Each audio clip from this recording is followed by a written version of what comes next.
December 1943. A German fighter pilot spared a crippled American bomber over Germany. 10 men survived because of that choice. Then, both pilots went home and never spoke of it again. For 43 years, Charlie Brown carried one question: who was he? The German pilot who looked him in the eyes and chose mercy instead of murder. The man who risked execution to save strangers. In 1986, Charlie Brown began searching. 4 years of dead ends, hundreds of letters, countless phone calls. Then in January 1990, a letter arrived from Canada. 4 words: I was the one. This is the story of how 2 enemies became brothers. Charlie Brown made it back to England on December 20th, 1943. Ye Old Pub landed at RAF Sething with 11 wounded men aboard, including 1 dead. The aircraft was so damaged it never flew again.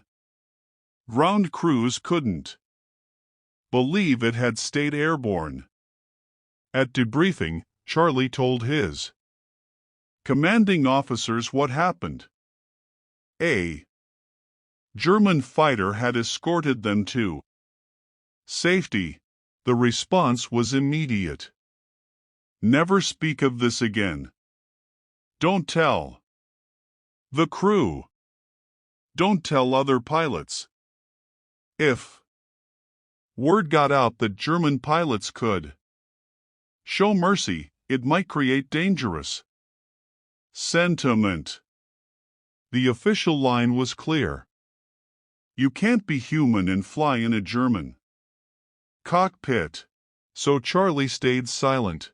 He completed his combat tour, flew more missions, came home to West Virginia. He went to college, rejoined the Air Force in 1949 and served until 1965. Became a State Department Foreign Service officer. Made trips to Laos and Vietnam. Retired in 1972 and moved to Miami as an inventor. He built a life and raised a family, but he never forgot. His daughter would later recall her father's nightmares. She remembers him waking up in a cold sweat every now and again. The war never really left him, and always underneath the PTSD and the memories of combat was one haunting image. The German pilot in the Bf 109, flying alongside them.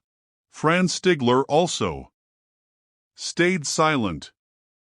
He'd landed near Bremen after escorting the B-7 to safety and said nothing to his commanding officers.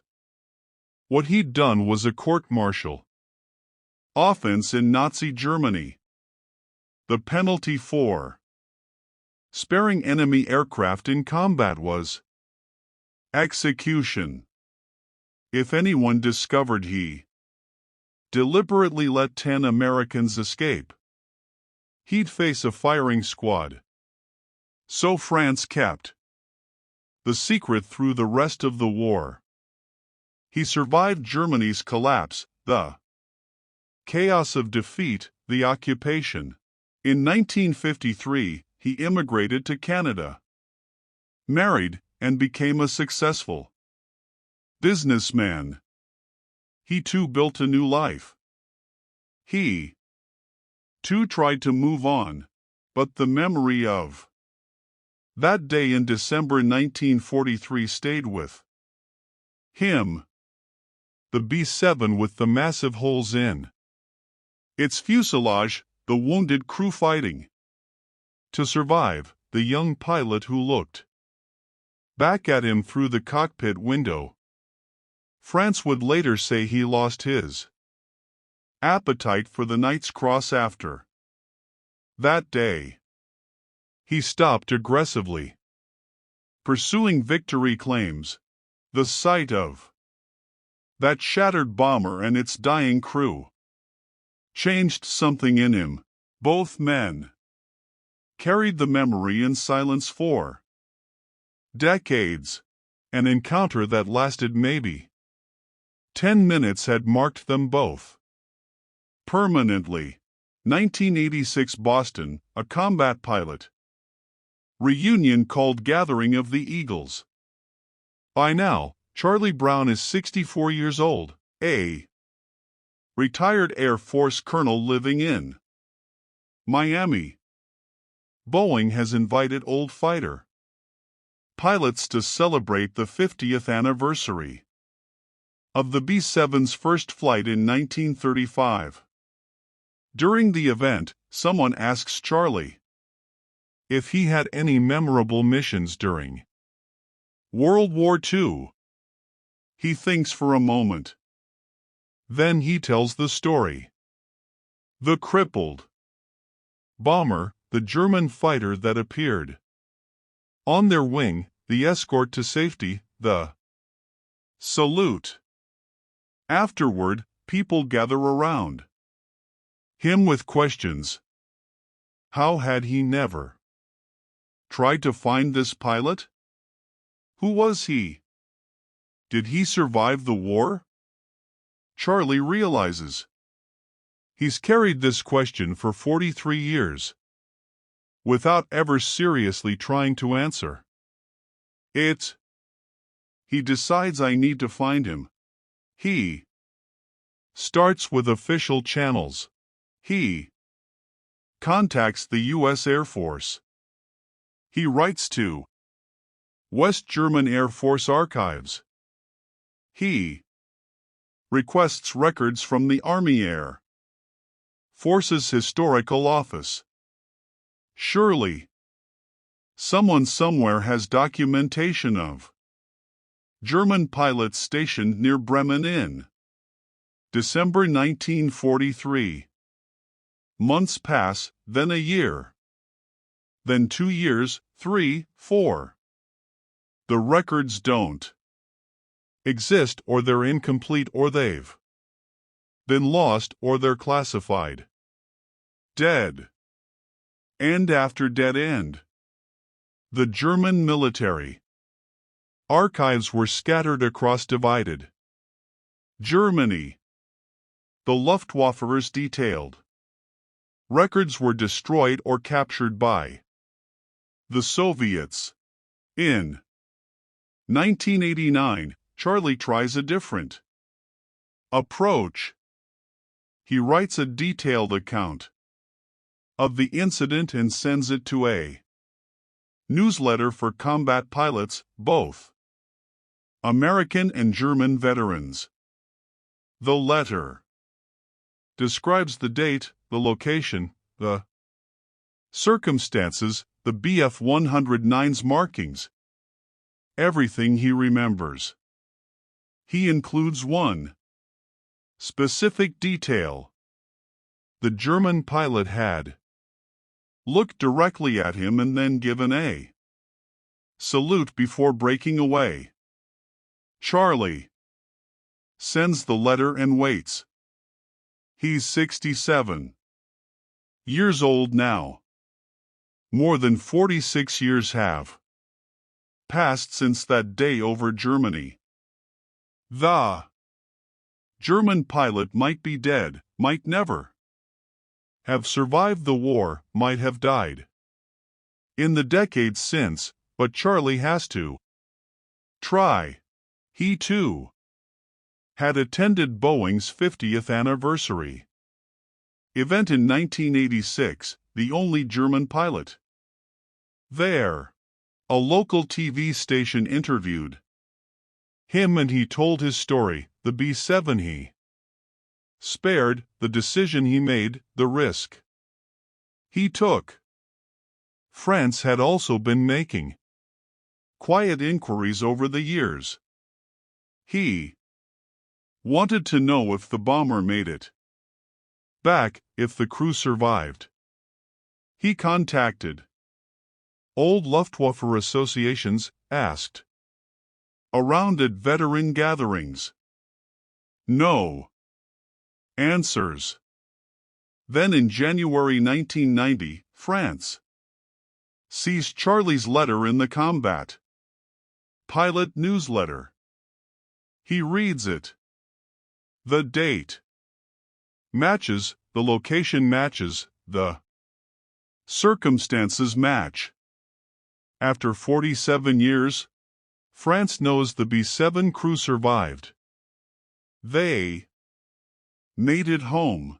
France sits down and writes a letter. He sends it to Charlie Brown in Miami, Florida. January 18, 1990. Charlie receives an envelope from Canada. Inside is a letter that begins, "I was the one." When Charlie in France first spoke on the phone, France described his aircraft. Every detail. Charlie needed to confirm this was the German pilot from December 20, 1943. France explained that when he pulled alongside the older pub and saw the extent of the damage, when he looked through the holes in the fuselage and saw the desperate crew trying to save each other, he remembered the words of his commanding officer, Gustav Rudd. "If I ever see or hear of you shooting at a man in a parachute, I will shoot you myself." To France, the men in that shattered bomber were no different than men hanging from parachutes. They were helpless. They weren't a threat. Finishing them would be murder, not combat. Kept flying toward England. So France escorted them through these German flak positions to protect them. As they talked, something shifted in both men. Charlie's nightmares began to ease. The question that had haunted him for nearly 5 decades finally had an answer. More than an answer. It had a name, a voice. A real human being on the other end of the line. For France, hearing Charlie's voice meant everything. For 47 years, he'd wondered if his choice mattered. If the bomber crashed into the North Sea, if the crew bled out before reaching England, now he knew they lived. All 10 men survived that mission. The two arranged to meet in person. 6 months later, they met in Seattle. A camera captured the moment. France stepped out of a car, saw Charlie, and ran to embrace him. The two men, once enemies, held each other and wept. France turned to the camera and said softly, "I love you, Charlie." They spent the day talking, filling in the missing years. Charlie introduced France to other members of his crew, men who were alive because of France's choice. That December day, France met their children, their grandchildren, families that existed because one pilot chose mercy. The meeting proved to be profoundly healing for both men. Charlie said his Nightmares stopped after finding France. France said that meeting Charlie and the crew was the only good thing that came out of World War II for him. He'd lost his brother in the war. He'd seen the Luftwaffe lose over 90% of its pilots. He'd witnessed the destruction of Germany, but this saving these men was something he could be proud of. After 1990, Charlie and France became inseparable friends. They spoke on the phone every week. They traveled across the United States together, appearing at air shows and veteran gatherings, telling their story to civic groups and organizations.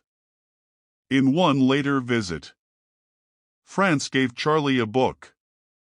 Inside he'd written, in 1940, I lost my only brother as a night fighter.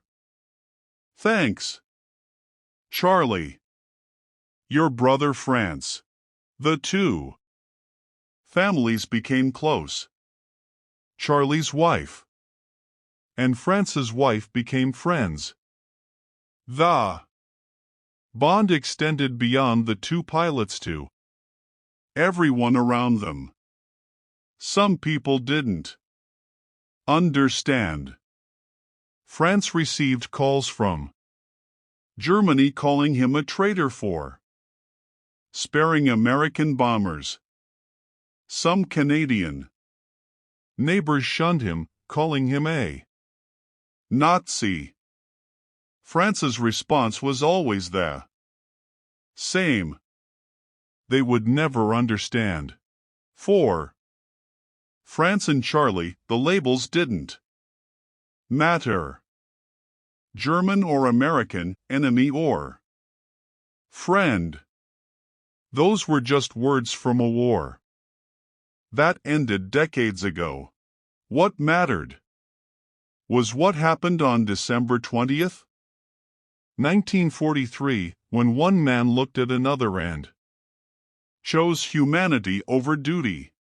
The friendship lasted 18 years. On March 22, 2008, France Stigler died in Vancouver, Canada. He was 92 years old. 8 months later, on November the 24th, 2008, Charlie Brown died in Miami, Florida. He was 86. They're buried thousands of miles apart, but their story remains inseparable.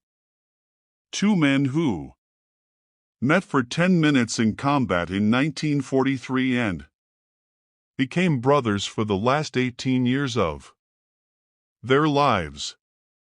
Their story became a book called A Higher Call, written with the help of authors who documented every detail. The book became a bestseller, introducing their story to millions who'd never heard it. But the real legacy isn't the book or the fame or the recognition that came late in their lives. The real legacy is what Fran Stigler taught: that even in war, humanity can prevail.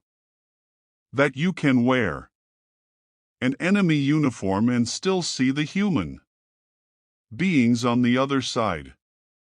47 years to find each other. 18 years together. Both died within 8 months. As if neither could exist long without the other. That's not just a war story. That's a story about what it means to be human.